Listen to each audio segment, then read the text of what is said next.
Howdy folks, Spencer here, and today I'll be going over the meta impact of both the Credence Miracle Worker Dreadnought Cruiser and the Vovin Obelisk Carrier. As always, chapters to each topic are listed down below. And before I get too far into things, if you're looking for stats breakdowns for either of these ships or how they compare against some of the other ships out there, I do have videos going over all of that for both of these ships, which I'll have linked down below. The intention of this video here today is to go over how these ships are actually performing for me now that I've had about a week to play with them, and what I think the long-term relevance of the ships and their accessories is going to be for the overall meta. So with that out of the way, let's take a look at the Credence. And for the Credence, if you're wanting to see how it looks with some different visuals, what I have here is just the standard with the Janeway material on it. But if you're wanting to see this really up close from some different angles or with some different Vandy shields, I do have some videos which I'll have linked down below. Martin has one where he's flying around the ship and demo record, which is really good. And Shadowstar here shows it off with a bunch of different materials and Vandy shields in their reviews. So if you want to see the visual side of the ship, I'll leave links to their videos down below. Now for the Credence itself, as expected, it is a very capable energy weapon platform. And what that means is if you're wanting to put a beam build on this, so beam rays or dual beam banks with beam overload or FAW, you're going to have a pretty good time with this ship. And if you're a cannon fan, this thing works perfectly fine with a CSV setup. I was going in, and in all of my testing, I used a proper dual heavy cannon setup with Cannon Scatter Volley 2, and I was able to get some very respectable numbers out of this ship. Now, as I mentioned in the stats breakdown, this is not going to beat the more established platforms like the Legendary Avenger or the VOD War Juggernaut, for those of you that are wanting to push for the absolute top of the table numbers, but this is still a very capable platform. I would say that this is like a Legendary Avenger that has worse mobility, trades the secondary intel seat for a temporal, and gains a hangar bay and a cloak. So there's some trade-offs between it and the Legendary Avenger. The Legendary Avenger, because of the current meta where OSS is really beneficial with intel, that is going to come out on top for pushing the big numbers. But this is still very capable. And I would say that if I'm taking, a ship into a random elite pug, I would rather take the Credence with the cloak and especially that hangar bay over the Legendary Avenger. I feel like I would have a more successful experience going in with the Credence into a random environment versus the Legendary Avenger. So the ship itself is pretty fun to fly, very capable. And to demonstrate that, I have a solo ISA that I just did with this ship. So let me pull that up for you. Now, some disclaimers here. I am not someone that goes in and practices solo ISA a ton. I mainly focus on the elite version of Infected. So my piloting is a little bit rough here. It's not going to be as polished and refined as you would see from Michi, Chell, MB, and the others that do solo ISA as one of their main focuses. But you will still see that this ship can still put up very, very respectable numbers. And you're going to notice a few issues here. For those of you paying attention to my tray, you're going to notice something around the time I activate the console from this ship, which is the fourth ability in Tray 8. It has a 2-second activation time, which means that if you don't time it right, it can really mess with your weapons firing and your ability activations. So you do have to be very careful with it. But as you can see, this ship is capable of putting out numbers. Yeah, it's not the absolute top platform, but I think we can all agree that a million solo is still respectable.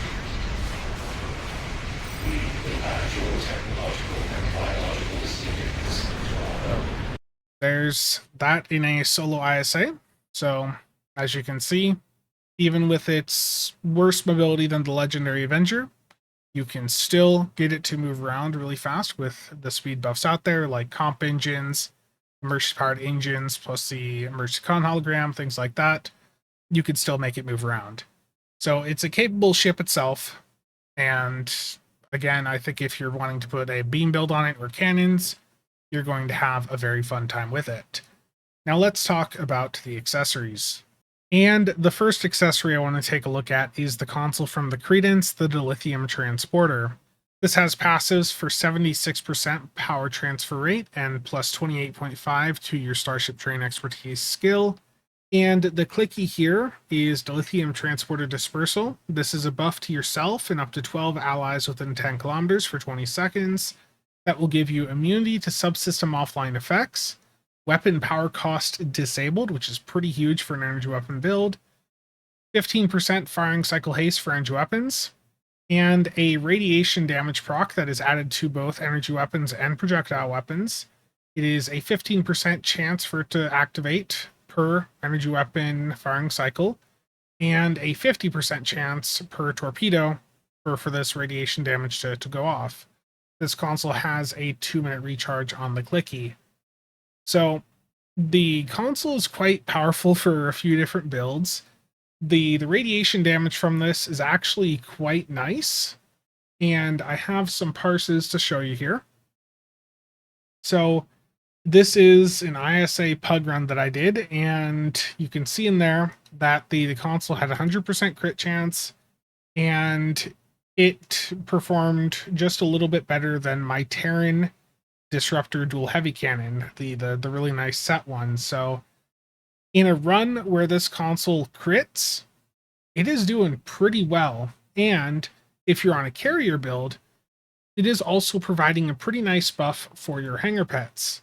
So this is from a Hive Space Elite that I did on the Vovin, which I'll talk about later on in the video. But the Dilithium console, you can see it did about 29.2k DPS out of the 388k that I did.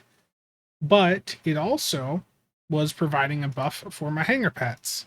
And you can see that the pets that received the buff from this, they're doing quite a bit more than the pets that did not. So this is a pretty nice console for boosting up your hangar pets, and the buff that it gives yourself, that's quite nice too. That weapon power cost disabled for 20 seconds, that means that if you're running isomags and override subsystem safeties on an intel ship, you know, whatever weapon power you're at, your weapons aren't dropping at all while they're firing while this console's up. So that is pretty substantial. Now, it's not all good for this console. There are a few issues here. So number one is that activation time, which I talked about earlier. I showed how the activation time on this is long enough that it can easily disrupt your weapon's firing. So that is one thing you do have to be very careful with this console, is that activation time is quite rough. Now, I have a couple other issues here with this console.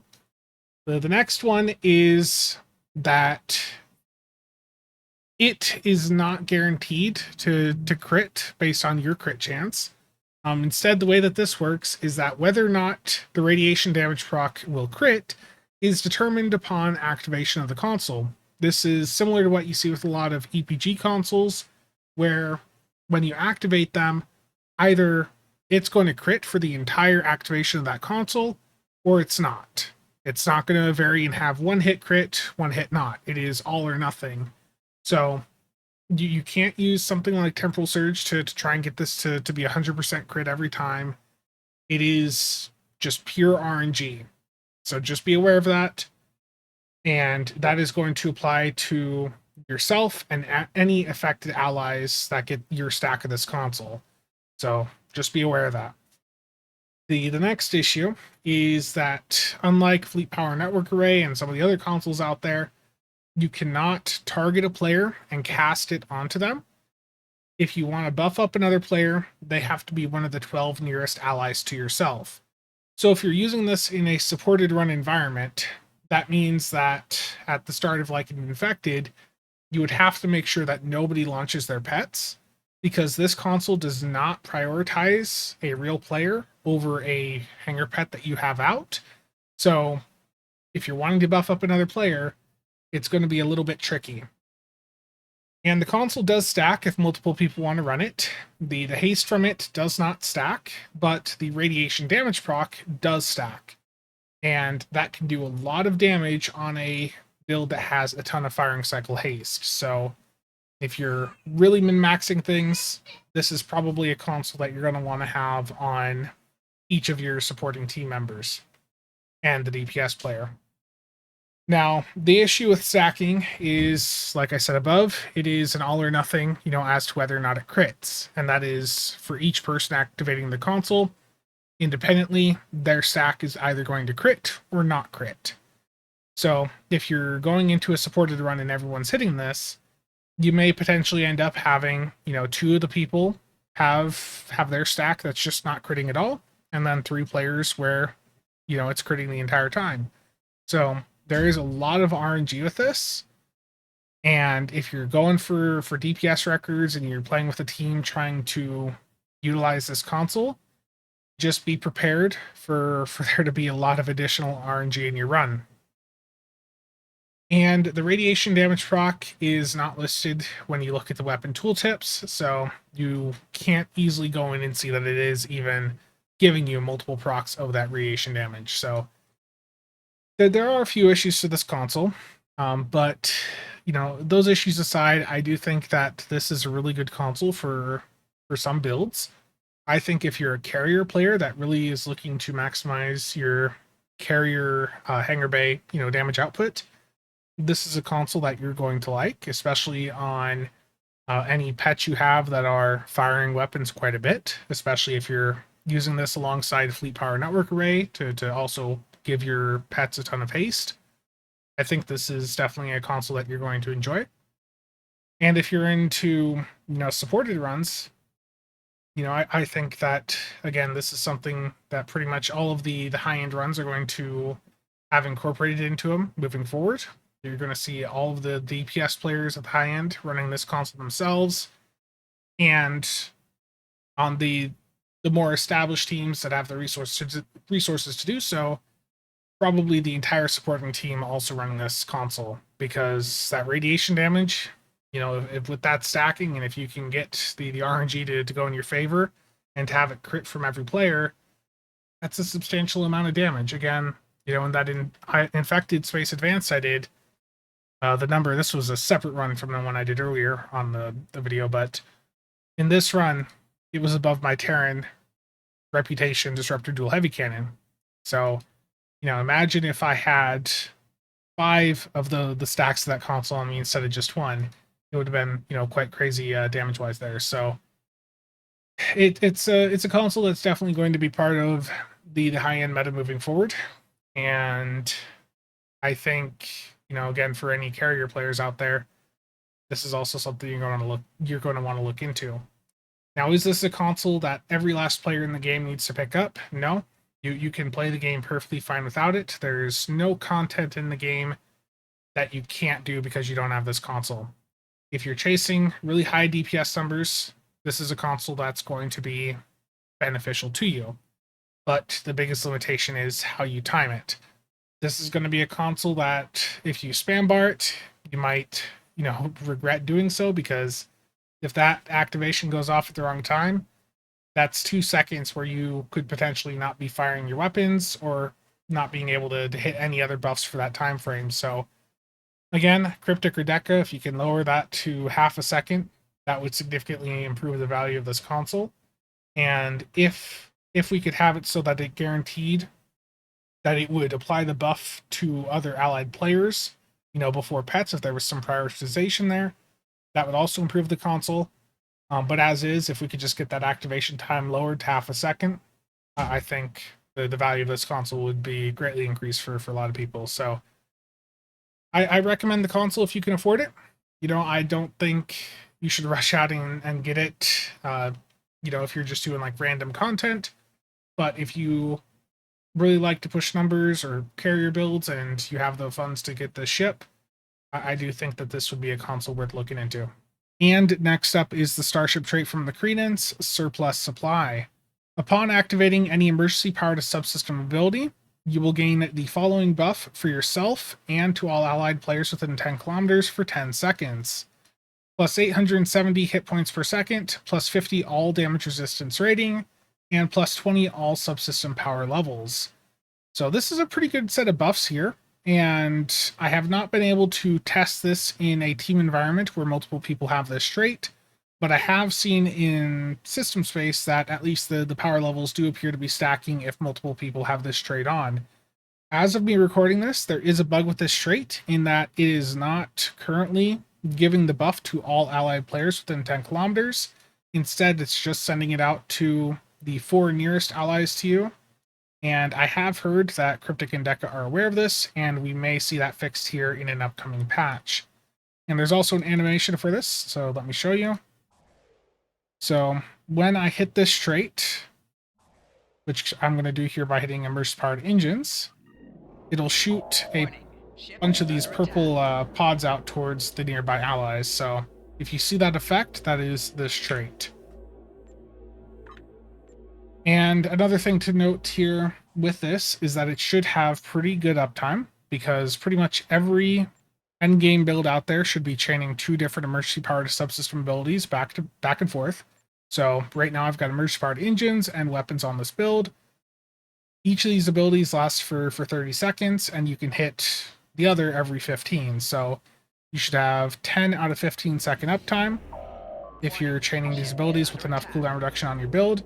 So this is a trait that you're going to have up quite often.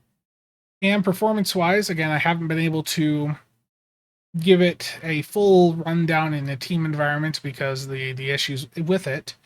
But in the runs that I have done with it so far on a tank build, I have seen some pretty good results from it. So this is a Pug HSE Elite that I did where I had almost 95% of the attacks in. My total incoming damage was 3.4 million, and my total heals was 4.1. Now, for my healing, the surplus supply trait only did 1.28k healing per second out of the almost 18k healing per second that I had on. But I imagine that if this was actually applying the buff to all allies within 10 kilometers, that this trait would have been substantially higher, given how many players and pets were on the map. So I think once we see this trait fixed so that it's actually doing what it's supposed to do, you'll see the healing numbers from this go up quite substantially.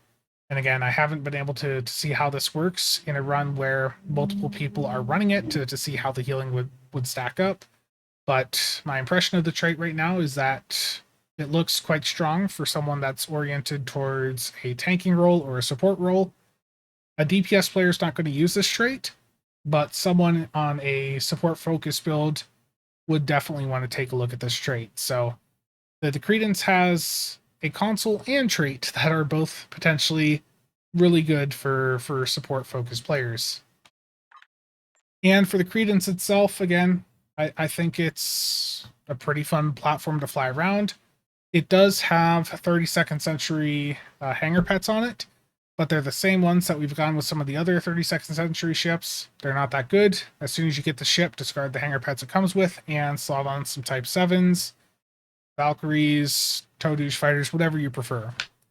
Personally, I like to go with the Type 7s because they'll just do their thing and debuff everything. I don't have to put any carrier stuff on. They'll just debuff everything for me and allow my weapons to do more damage, so that's my preference, but you do have options there.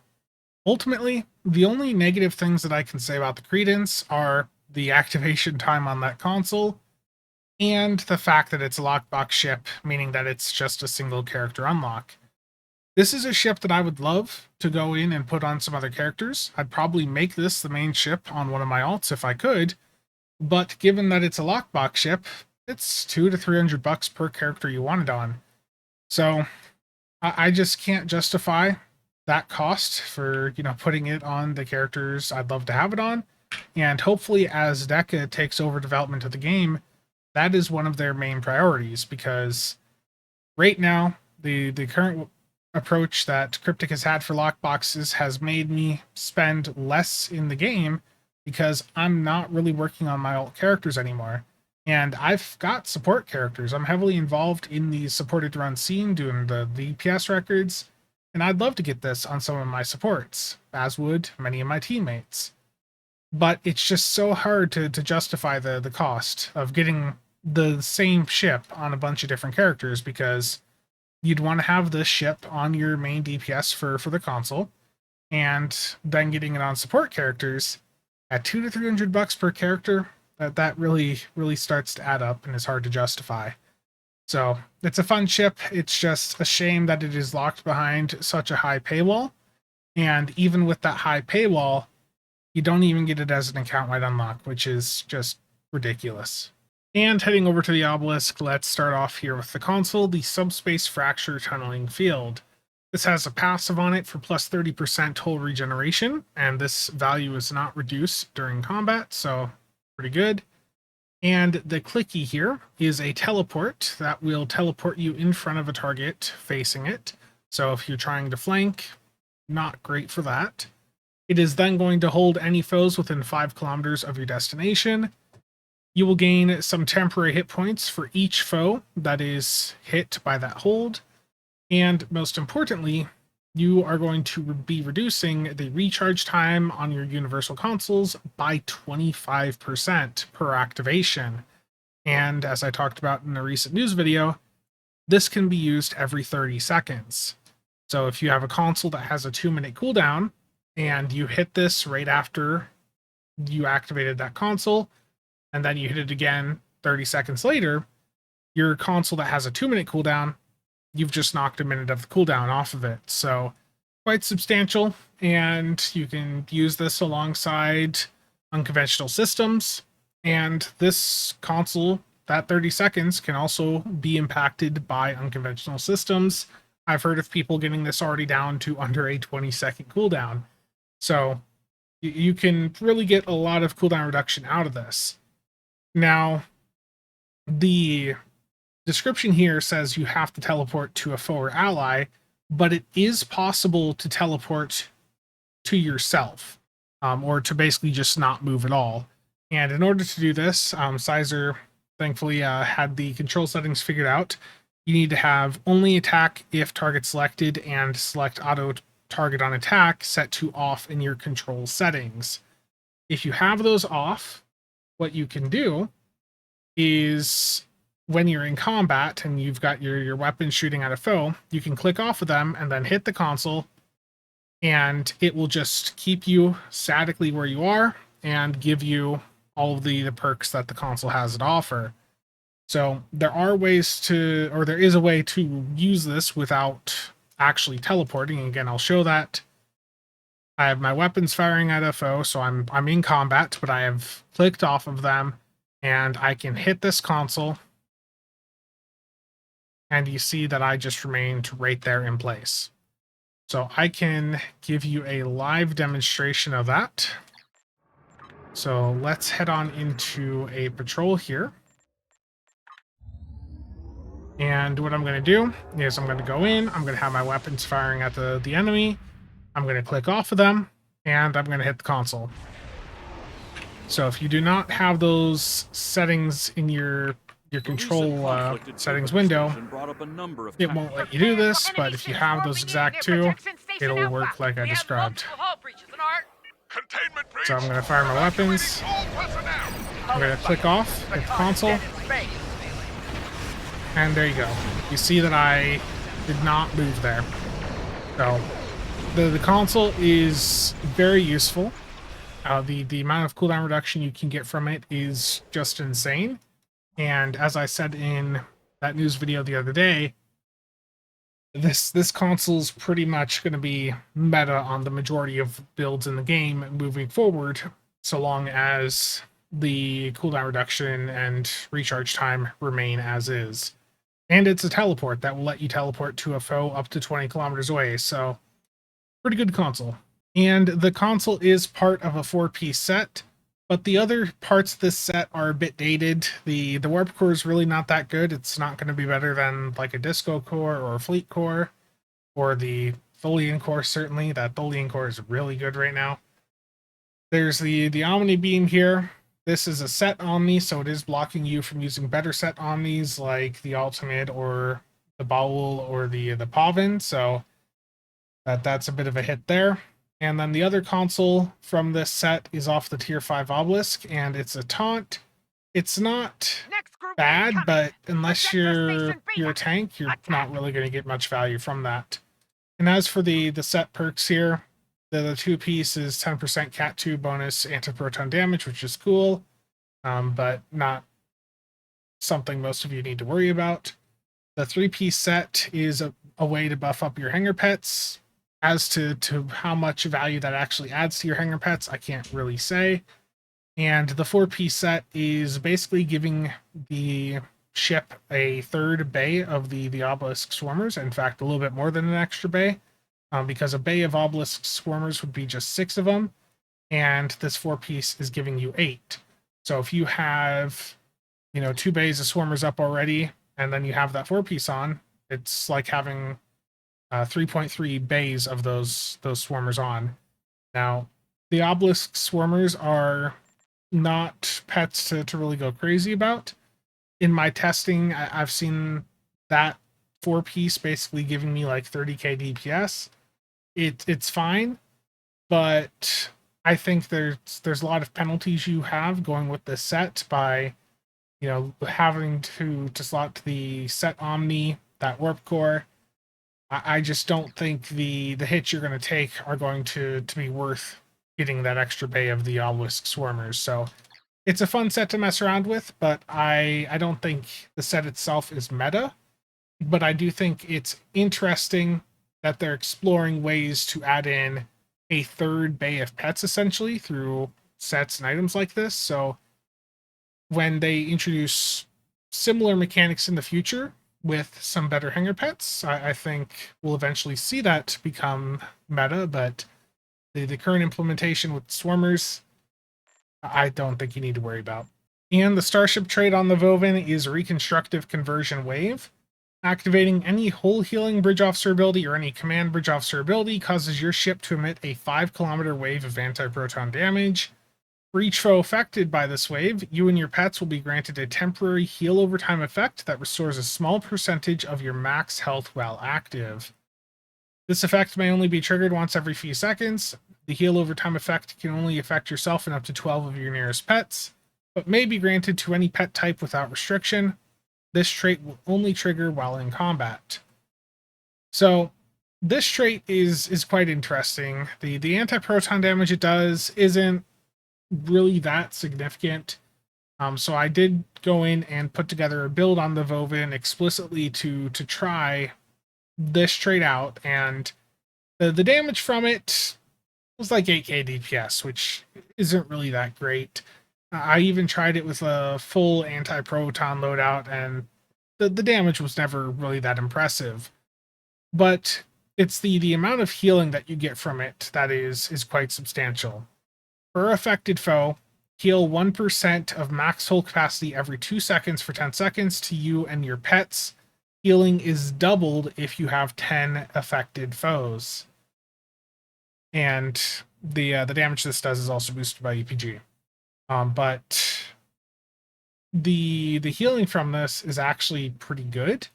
So Reconstructive Conversion Wave, you can see what happens when you don't have 10 stacks of it, and then when you have the 10 stacks of it from having 10 affected foes, the name for it in the combat log is going to end with a dash perfected. So you can see the amount of healing here, from that is quite substantial. In fact, almost a third of the healing that I had outgoing in this hive came from this trait. So this is a really, really strong heal for those of you that build into it. If you're a tank player, I think this is very much something worth considering. Command is already the go-to for your commander spec on a tank because of Suppression Barrage. So you should have the ability to have some command abilities on your build, along with some hull healing bridge officer abilities to really maximize this.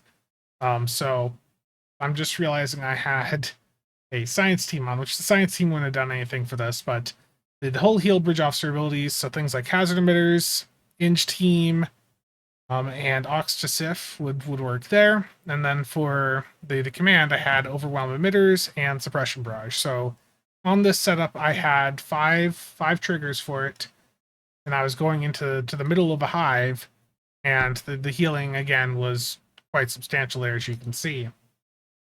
So looking at the overall numbers for healing in that hive, I had almost 4.1 million healing. So this, typically we talk about, DPS power creep, but the trade-off of this thing is very much some healing power creep. So, this is a free ship, the Vovin, if you get it during the 2024 summer event. And even if you miss it, I think if you're a tank player, and if you want that console, I do think that this is a ship that would be worth spending the 1,000 Lobi on if you happen to miss this event. Because even if you spend the 1,000 Lobi on it for the buyout, that is going to be an account-wide unlock.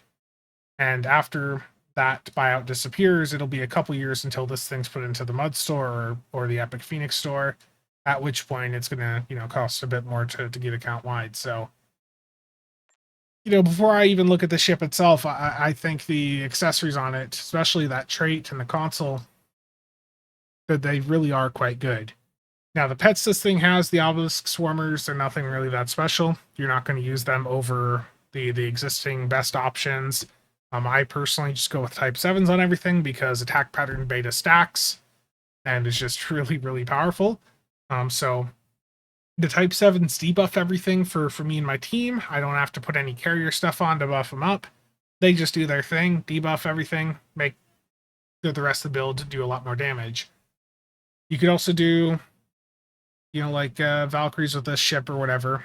You've got plenty of options. You can go in and really focus on buffing up pet damage with all the engineering and universal console slots it has. But I personally just prefer the Type 7s. Now, for the ship itself, this is a pretty limited platform. Again, I think the Iwani is going to be better for most people, especially if you're looking to set up a support type build. But the Vovin has been quite capable for me, and I went in with a setup trying to maximize the trait, and the way I was trying it is I was going into the center of a Hive Space Elite, pretty much just YOLOing in solo, and just seeing if I could survive. And as you're going to see here in footage at the end of this video, I not only survived through the first phase, but I was able to take this thing through and solo an entire Hive Space Elite, just going in YOLO into the center, taking over 20 million damage incoming.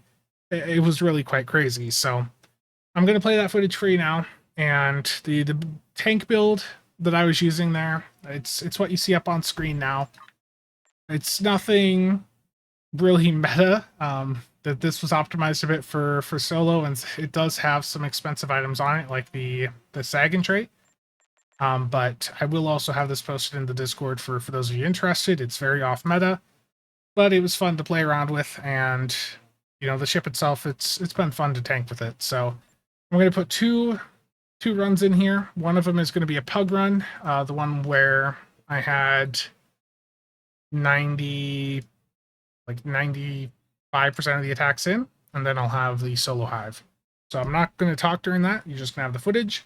So enjoy. And if you have any questions or comments, feel free to drop them down below. And for channel members, I'll just get this out of the way now. Thank you for your continued support. Now enjoy the footage of those runs. Resistance is futile. Warning, ship is under attack.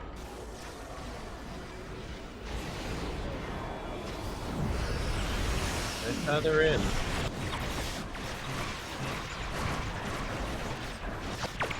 The console takes a little bit to activate.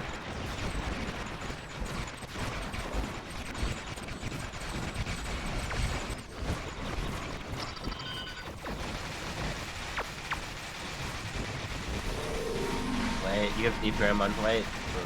I mean, the feedback pulse damage, damn it.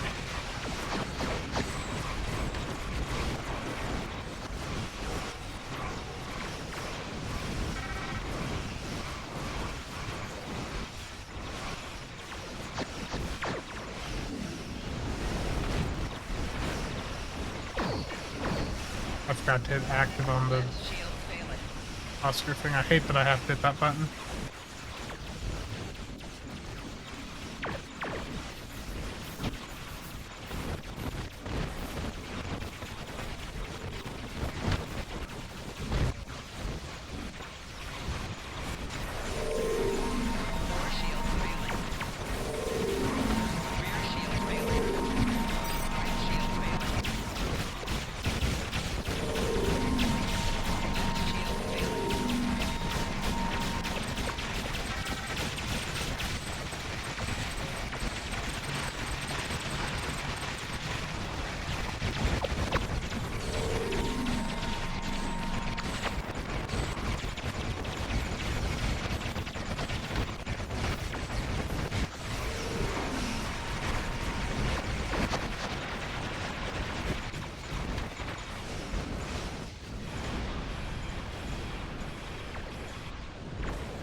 You hate this, don't you?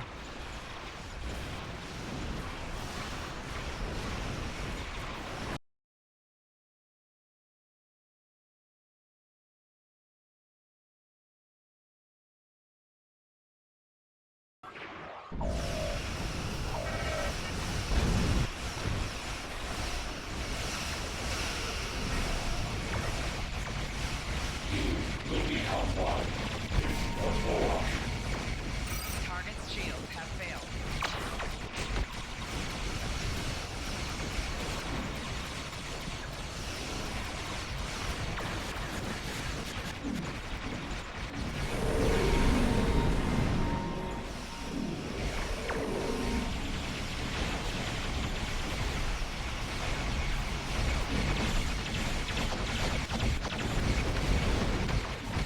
Rescue. Target's shields have failed. Press you. I want to see your stats. Okay.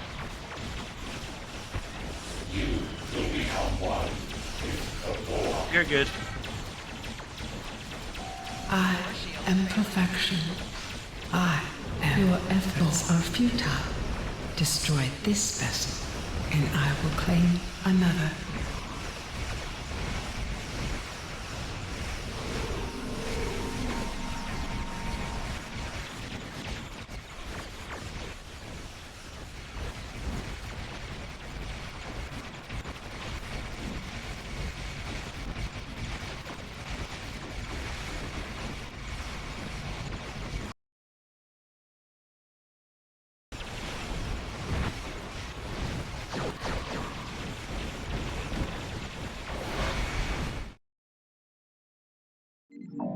Warning, ship is under attack.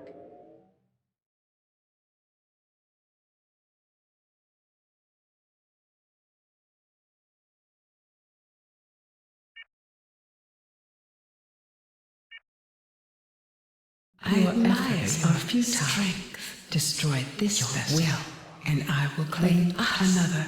You could be so much more. Ship is under attack. Core shields failing. Rear shields failing. Right shields failing. Left shields failing. Integrity below 75%. Target's shields have failed.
Fools dream of victory where none can be had. Left shield failing.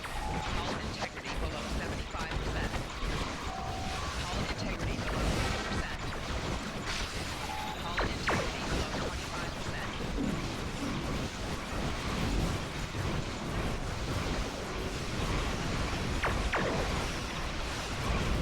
Left shield failing. Core shield failing.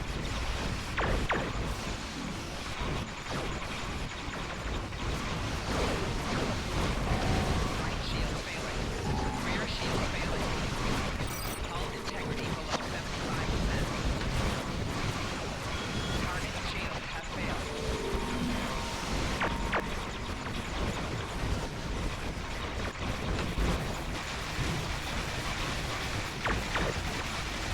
Core shield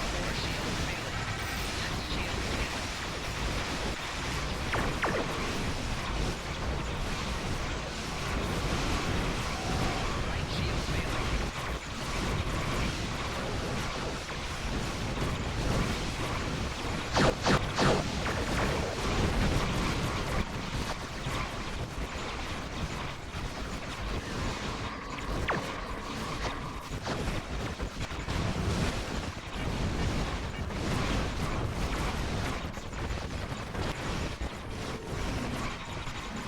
Left shield failing. Right shield failing. Left shield failing. Core shield failing. Right shield failing. Rear shield failing. Target shield has failed.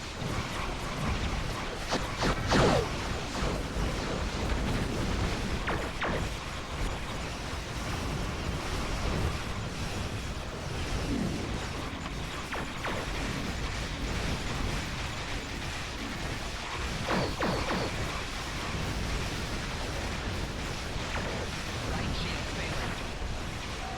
Rear shield failing.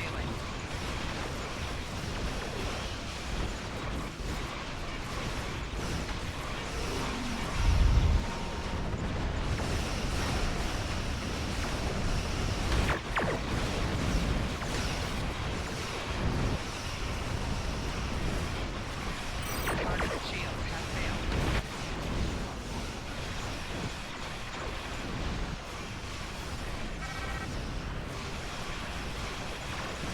Core shield failing.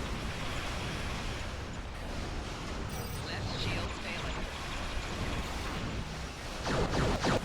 Rear shield failing. Hull integrity below 75%.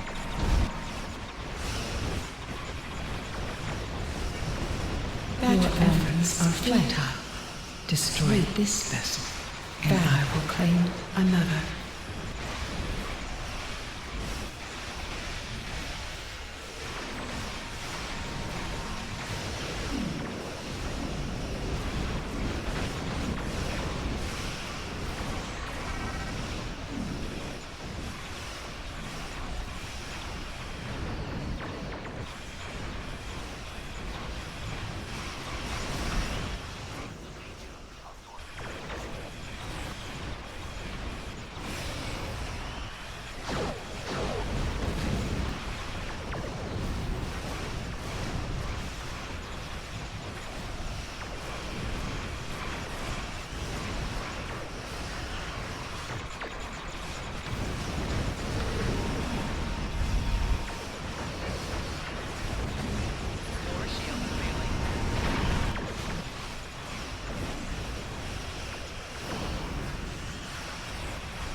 Core shields failing. We're detecting a massive energy buildup. We have the bulwark. They're preparing to fire lance weapons. I'll draw their fire. Get under their guns. Target shields have failed. Resistance is futile.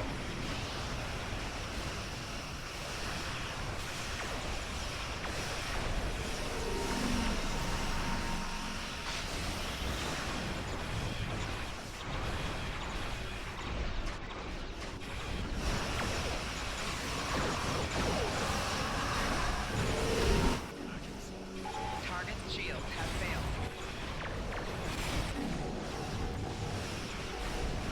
Core shields failing.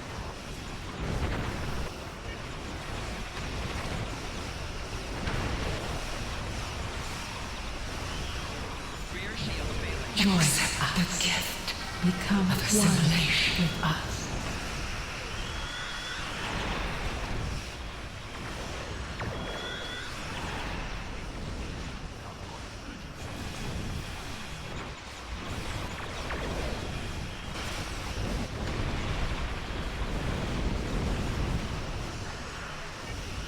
You will become one with the bulwark. Shields failing. Hull integrity below 50%. Hull integrity below 75%.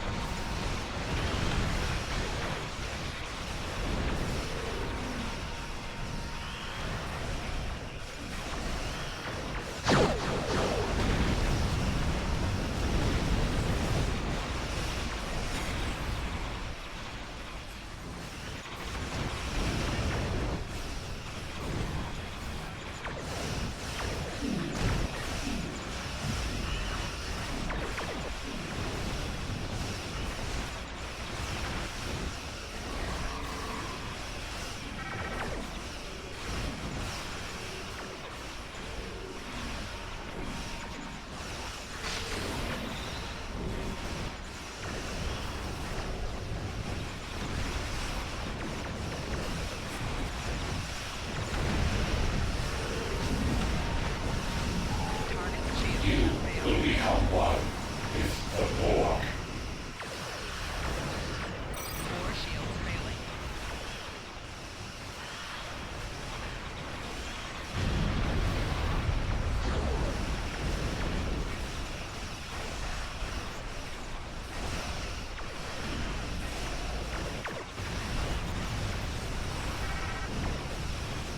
You will become one with the bulwark. Core shields failing.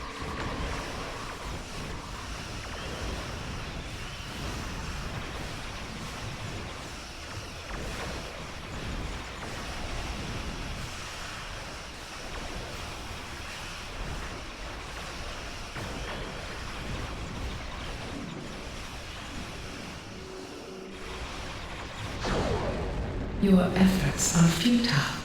Destroy this vessel, and I will claim another.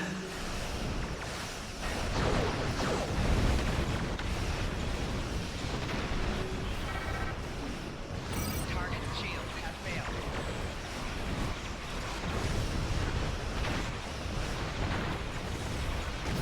Right shields failing.